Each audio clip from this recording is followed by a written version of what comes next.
Hi everyone, Kiss My Mic here. I am actually here in Manila, finally, after a long, grueling, stressful travel days. It's not even just one day. It took me a long time to get here from the US, specifically from Raleigh, Durham, where I came from. And I wanted to share with you my overall experience, and this is with United Airlines. And let me just start right off the bat that it was such a horrible experience, and primarily due to a series of flight delays, um, you know, all those travel kind of related issues, coupled with poor customer service, I guess, and just overall fatigueness from the situation. So let me just share with you what my original itinerary was. So my original itinerary was basically leaving Raleigh Durham to San Francisco on Sunday, June 2nd, departing at 6:24 p.m. and arriving at 8:59 p.m. I think that was close to, I don't know, like 5-hour flight. And then after that, there was a direct flight from San Francisco to Manila, leaving at 12:45 a.m. So basically the layover was just from 9 p.m. to 12:45. So, 3, 9, 10, 11, 12, like 3 hours and 45 minutes. So leaving San Francisco and then arriving in Manila on June 4th at 5:55 a.m. because of the time difference. So the total hour flight was about 14 hours. So it was very simple. When I booked the ticket, it was perfect. It was the perfect itinerary because there was a minimal layover time in San Francisco. There's only one stop, so it was very convenient. So it was the perfect plan. But as they say, plans don't always end up being perfect, right? Or whatever, right? So a couple of hours before my departure time, I got a text from United Airlines telling me that the flight will be delayed by 6 hours. And I don't know the reason, but in their text, they said because they're waiting for the crew to come in. There must be something that happened. So instead of leaving at 6:24, it was now expected to depart or leave at around 12:30 in the morning. That's over 6 hours. 6 hours. So I knew that would cause me missing my connecting flight because the flight was going to leave at 12:45. There's no way, the flight from San Francisco, there was no way I would make it in San Francisco on time to make it to that flight to get to Manila in a non-stop flight. So I called customer service, and I guess this is part of the issue too, because I understand that things are stressful in the airline industry. Things like this happen. There's a lot of calls, but the person that I spoke on the phone was really one of the most rude person that I've ever talked to. Right off the bat, there was always this voice of like urgency that he wanted to get rid of me as soon as much as he could. Basically, I explained kind of the situation, and I just felt that he wasn't really interested in helping me, and so basically he just said, well, we'll just have to put you on the next flight, which is the day, on the following day. And for me, it wasn't gonna work because I really booked a flight because I needed to be on time to celebrate my dad's birthday on Wednesday. So he was celebrating 75th birthday. So with me arriving on Tuesday morning, it will be perfect so that I could have some time to relax and then be there for his birthday celebration on the following day. So that was what the customer service said, that was the only option. And I said, clearly there should be another option or other options. And then basically he said, well, I can put you on a 4 p.m. flight, from Raleigh, stopping in Denver, and then Denver. So basically, it will be, but an earlier flight. And I said, well, there's no way I could. Basically, he put me on an earlier flight. So instead of leaving at 6:24, he now put me on this flight that would leave at 4 p.m. And that was like 3 o'clock when I called, and there was no way I would make it at the airport on time to make that. So I said, that's not gonna work. And I said, well, that's the only option you have, either that or you go the following day. And so that's when I asked for a customer service person. Long story short, sorry, the supervisor, who was much better, because I know that they can look into different flights, because I was looking at flights myself. The options that show up, for me when, to change my actual flight were limited. But when you go outside of that, area of the website, and just look at actual flights from my origin to my destination, there are different flights. So when I spoke to the supervisor, I said, here are the different options. There's one that would, go Raleigh, San Francisco to Japan, Narita, and then Narita to Manila. So that was the best option. So I decided to take that because that was the best option. However, it wasn't still a great option, and I'll tell you why. Because even when I was already rebooked, there's still more issues that came up, and also, to be honest, there's already so many other downsides to my plan originally with these changes. Yeah, I mean, it was just crazy. So basically what ended up happening was, okay, so I kept the original flight from Raleigh to San Francisco that was 6 hour delayed. So instead of leaving at 6:24, the flight left at 12:30 a.m. So imagine the stress at the airport waiting for your flight. And this is an international flight that was estimated to have a duration of about 24 hours in total. So for me to already have wasted 6 hours, that was a lot of stress. And not to mention, I had to be at the airport too, so I have to add like 1 or 2 hours, right? Waiting time. So Raleigh flight left at 12:30 a.m. Arrived in San Francisco at 3:39 a.m. Imagine arriving at the airport at 3:39 in the morning and there's nothing over there, right? So here's kind of the rest of the compounding issues, and how this whole trip made it so much worse for me. First of all, I lost the convenience of having that nonstop flight from San Francisco to Manila. That's pretty much the reason why I booked this flight, was because of that convenience.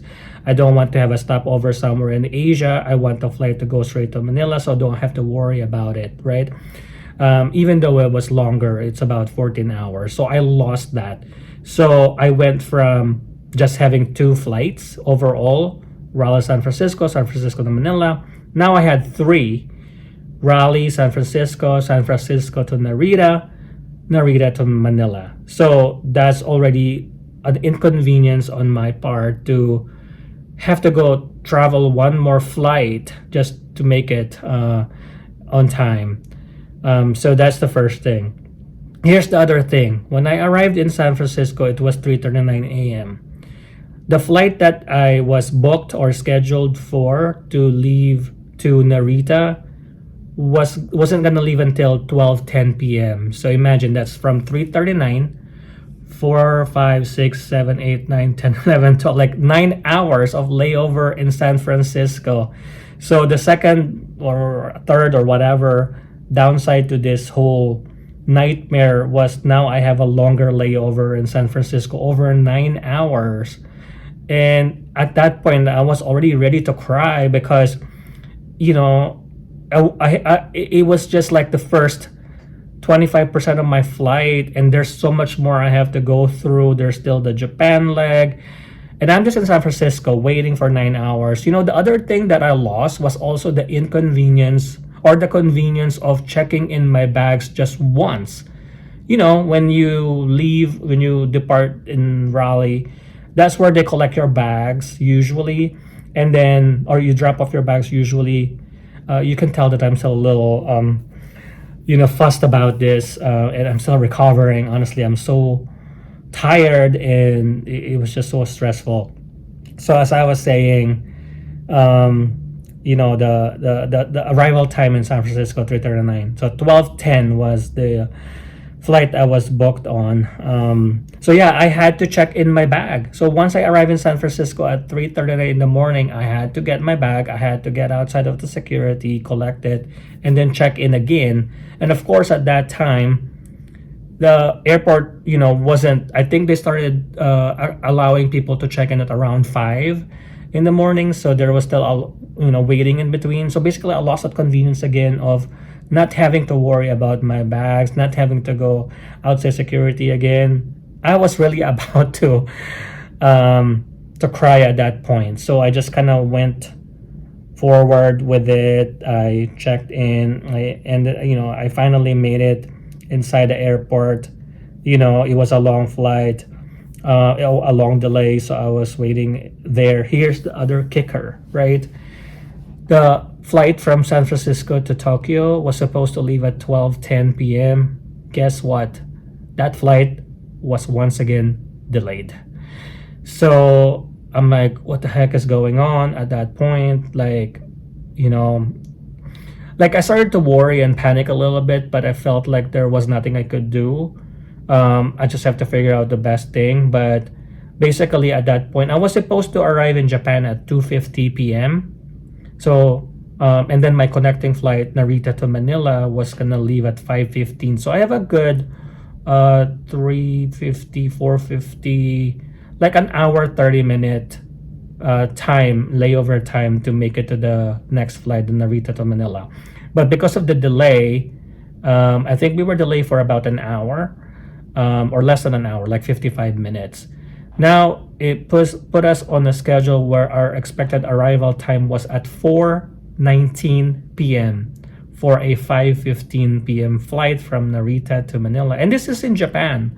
Normally in Japan, you have to go through security and all that, and it takes a lot longer. But, in the local flight, maybe that's workable. That's already too stressful if you're just connecting here locally in the US and you have that very limited window. And imagine if you're in an international location country. And the worst part was when I looked at the other flights that are leaving from Narita to Manila, because this is with United, so they put me on a partner flight with Air Nippon Airways.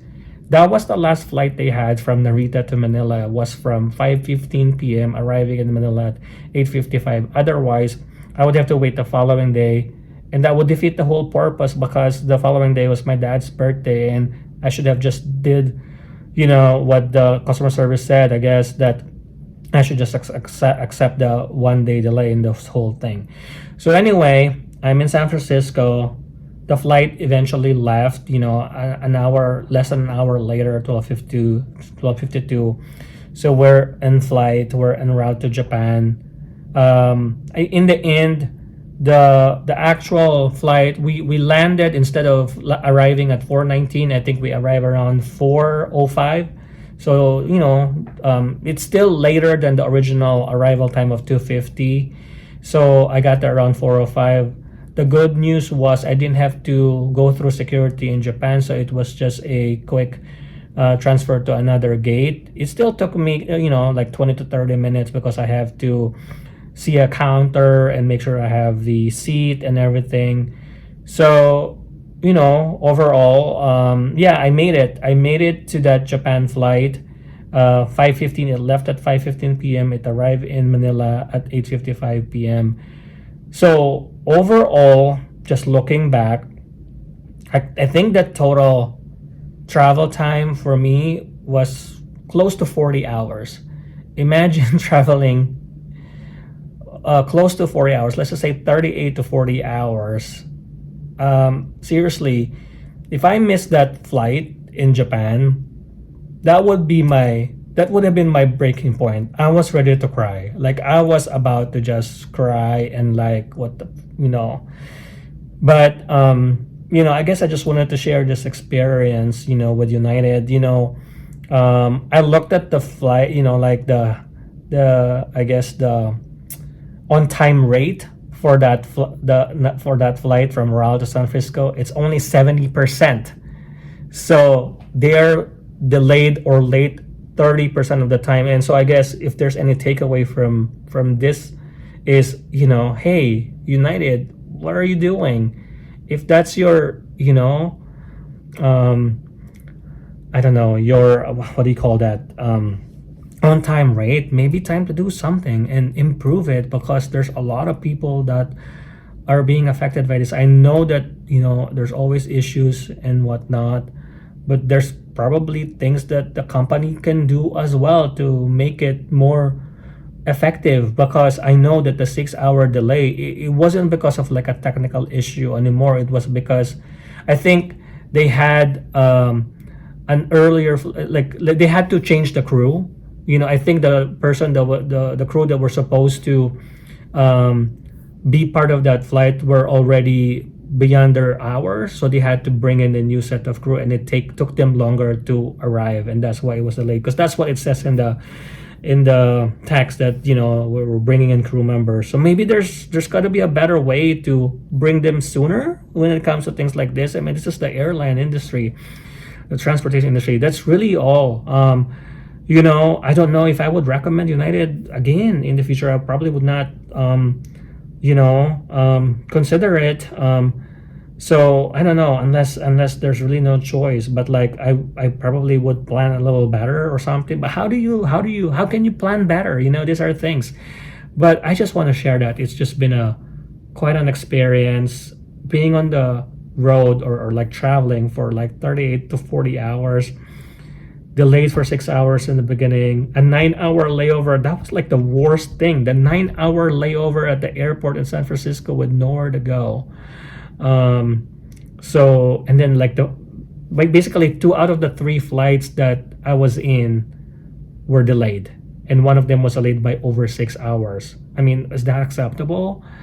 And then they booked me. I originally purchased a ticket that only has 1 stopover, and then I ended up getting 2. I think the value that I got overall was not the same as the value I paid for originally. And as of today, I haven't filed anything with United yet, if there's any compensation for that. But just the mere change in the value received versus what I originally purchased, I paid for a ticket that only has 1 stop. I got 2 stops. I paid for the convenience of checking in my bag just 1 time. I had to check in twice.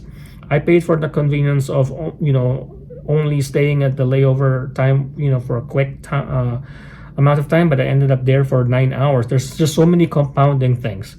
So I hope that there will be a resolution. I'm still in the Philippines, so I'll probably kind of file all the report and everything complaints once I get back to the US. But I just want to share this experience to everyone. So I'm going to try to kind of pick up the mood and enjoy my vacation a little bit here in the Philippines. But, I just wanted to thank you for watching this video. All right. Bye.